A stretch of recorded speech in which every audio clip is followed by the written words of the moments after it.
And welcome back to Game Escape, here to do a very quick impressions video on the Sega Master System.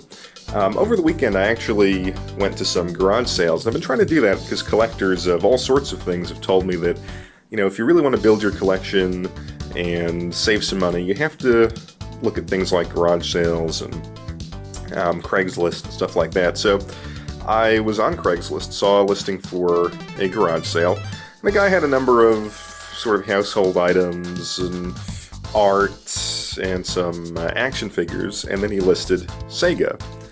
So I emailed him and I said, well, you know, what sort of Sega? And his response was, well, I'm not really sure, it's a Sega 3010 with some accessories. And of course I looked that up, and that turned out to be the Master System. So told him I was interested, he held it for me. I went down to his place, and in a box he had the Sega Master System, 2 controllers, and the 3D glasses and the light phaser, as you can see, in box. And he said, I'll take $10 for it, which I thought was just an awesome deal. So I brought it home, cleaned it up, and of course it worked. This particular model, all Master Systems have a built-in game. This one just had the Snail Maze game, which you know, is basically a little, very simple kind of Pac-Man sort of game. And then the next thing I had to do was go out and actually find some cartridges to play on it. So I was out actually in Pennsylvania at the King of Prussia Mall, and I just want to give a shout out to J Street Video Games. This is a great retro video game store, and they actually were having, of all things, this past weekend a sale on Master System games. So the loose ones were buy 2 get 2 free, and then someone had just traded in Golvelius and Fantasy Zone the Maze on the right-hand side of the shot, which are in absolutely terrific condition. So I got them for a very reasonable price, a little bit less than they go for on eBay. And you know, this is really my first experience with the Sega Master System. I, of course, like millions of others, grew up with Nintendo, and I kind of remember this stuff being on the shelf when you'd go to, if you lived in the United States, you pick up some games at Toys R Us. That tended to be the place, at least that I went to as a kid, and you'd take these little slips of paper and you'd go to almost like a little area in the front of the store, and you'd hand them to a guy behind a window, and he'd grab some stuff off the shelf. And I remember seeing, you know, stacks and stacks of games, and of course I saw these, you know, white clamshell boxes for the Master System, kind of wondering what this was all about. But, you know, it wasn't Nintendo, so I didn't really give it much thought. So, you know, just having picked this up, it really is an interesting system. And I'll just show you around the unit, and then take a look at some of the games. Alright, so if we look at the unit here, obviously it has 2 controller ports, and it actually takes cartridges to go in here, and little, almost like cue cards, if you remember the TurboGrafx 16.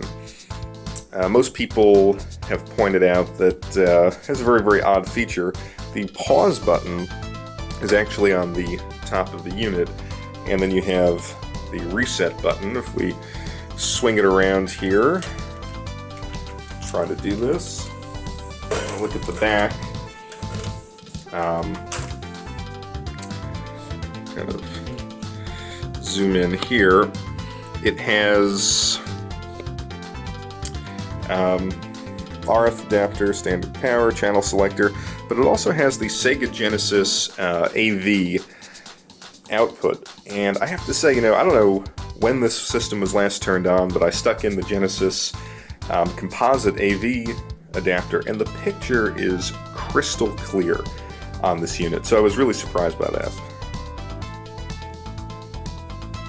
Now, taking a look at the controllers, you can see very small controllers, a nice button response.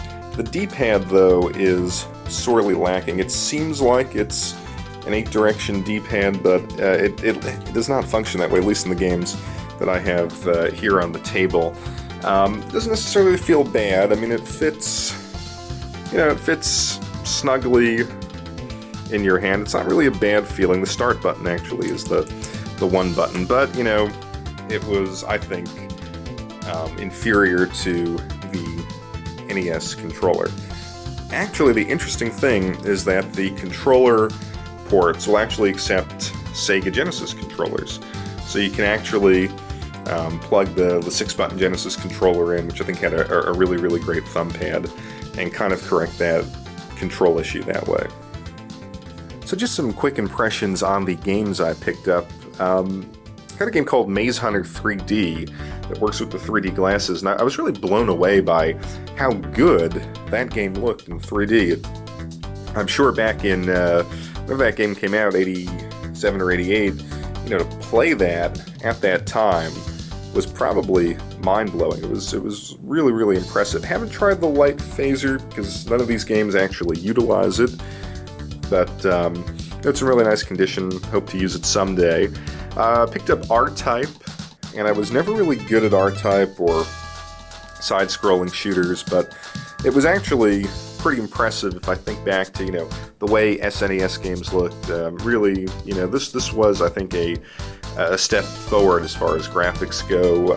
Outrun, obviously not at all like the arcade, but I think a solid port and definitely fun.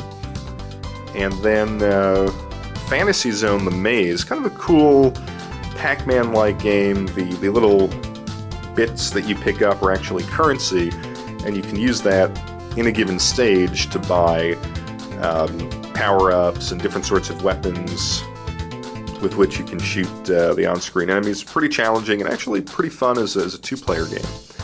And then Golvelius, which I think is kind of one of the core RPGs for the system. It is a Zelda clone.